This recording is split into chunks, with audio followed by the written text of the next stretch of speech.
जय श्री कृष्णा। राधे राधे।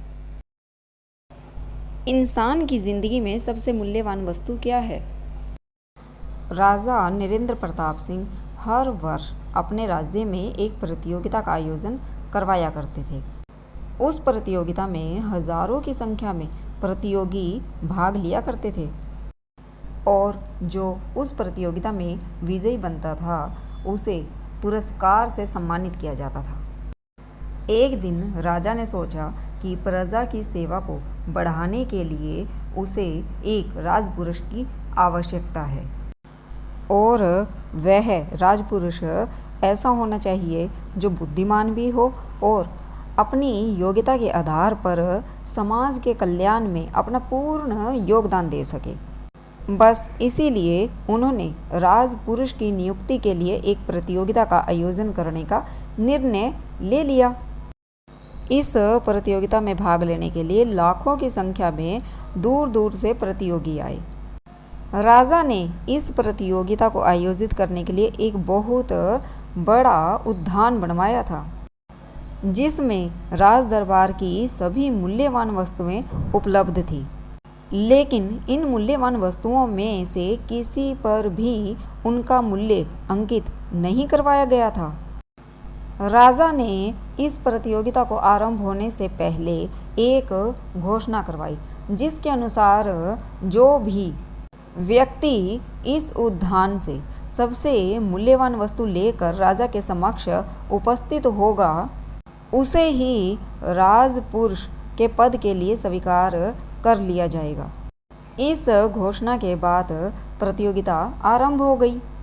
सभी प्रतियोगी उस उद्यान में से सबसे मूल्यवान वस्तु को तलाशने में लग गए। कई लोग हीरे जवाहरात लाए, कई सोना चांदी लेकर आए तो कई पुस्तकें लेकर आए। कोई भगवान की मूर्ति को लेकर आया और जो बहुत ही गरीब थे वे रोटी को लेकर आए क्योंकि उनके लिए तो रोटी ही सबसे मूल्यवान वस्तु थी। आखिरकार सब अपनी क्षमता के अनुसार सबसे मूल्यवान वस्तुओं को आंकने लगे और इस तरह से सबसे अधिक मूल्य आंकते हुए उन्हें राजा के समक्ष लेकर उपस्थित हो गए।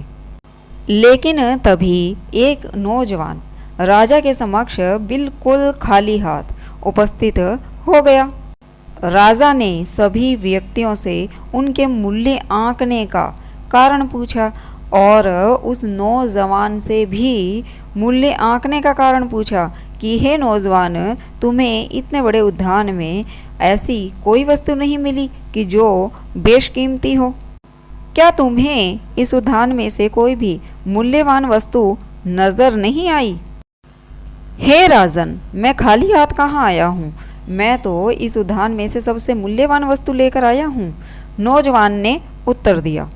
ऐसा आश्चर्यजनक उत्तर पाकर राजा ने भी आश्चर्य से पूछा, तुम लाए हो? तुम आखिर क्या लाए हो? नौजवान ने ऐसा सुनकर राजा को उत्तर दिया कि हे महाराज, मैं संतोष का धन लेकर आया हूँ। राजा ने आश्चर्य से पुनः प्रश्न किया, क्या क्या लेकर आए हो? संतोष का धन?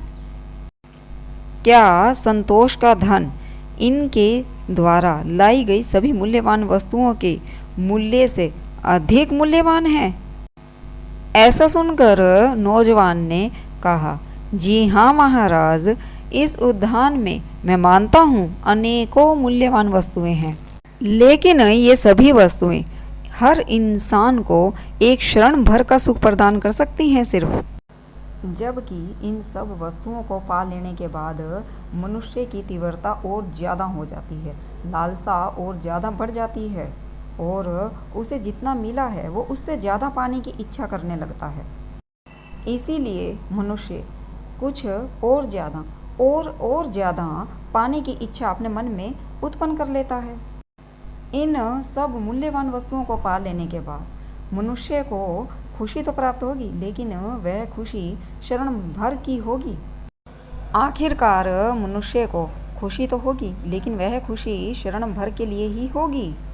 लेकिन इस संसार में जिसके भी पास संतोष का धन है, लेकिन इस संसार में जिसके भी पास संतोष का धन है वही मनुष्य असल में सच्चा सुख प्राप्त करेगा और सिर्फ वही इंसान इस सच्चे सुख की अनुभूति के सुख को भोगेगा।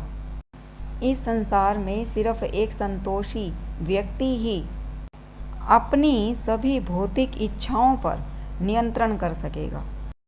उस नौजवान ने शांत स्वर में महाराज को उत्तर दिया और तभी उस नौजवान को लाखों लोगों में से चुना गया और उसे राजपुरुष का पद देकर सम्मानित भी किया गया। जी हाँ, इसीलिए एक संतोष का धन सभी वस्तुओं पर सबसे मूल्यवान है, सब वस्तुओं पर सबसे ज़्यादा भारी है। संतोष के सबसे मूल्यवान धन को अपनाकर मनुष्य को अपना जीवन यापन करना चाहिए। संतोष का धन सबसे मूल्यवान, सबसे कीमती धन है। जय श्री कृष्णा, राधे राधे। आपको मेरी वीडियो कैसी लगी तो प्लीज़ ज़रूर बताइए। अगर वीडियो अच्छी लगी है तो लाइक कर दीजिए, शेयर कर दीजिए, सब्सक्राइब कर दीजिए और हाँ, कमेंट्स करके ज़रूर बताइए आपको मेरी वीडियो कैसी लगी।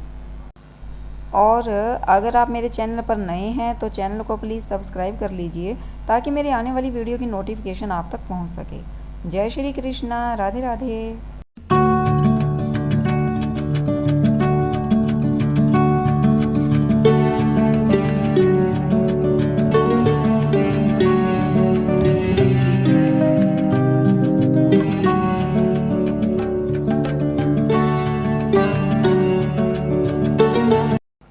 जय श्री कृष्णा, राधे राधे।